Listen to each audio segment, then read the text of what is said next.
नमस्कार. आज आपण पाहणार आहोत भारतातील एक अशी गाडी जी आज दिसेनाशी झाली.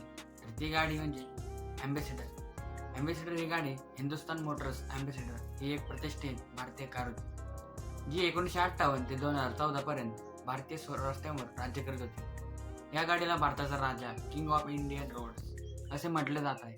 हे ब्रिटिश मोरी ऑफ फोर्ड मालिका गाडीवर आधारित डिझाईन होते. MB या नावाने ही ओळखली जाते. सुरुवातीला सरकारी अधिकारी, राजकारणी आणि टॅक्सी चालकांमध्ये खूप लोकप्रिय होती. तिची मजबूत रचना, मोठ्या आकाराची जागा आणि दुरुस्त करण्यात सोपे असणे ही तिची काही प्रमुख वैशिष्ट्ये होती.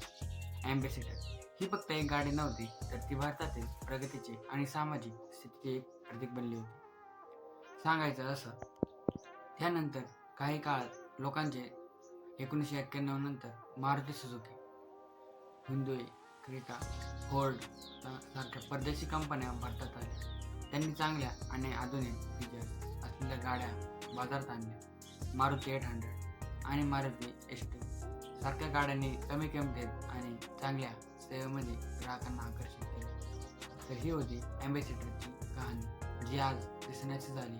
काही गाड्यांमुळं लोकांच्या मनापासून नवीन गाड्या आल्यामुळं या गाड्याचं नाव कुठं तर कमी झाले. तर तुम्ही अशाच व्हिडिओसाठी सबस्क्राईब करा.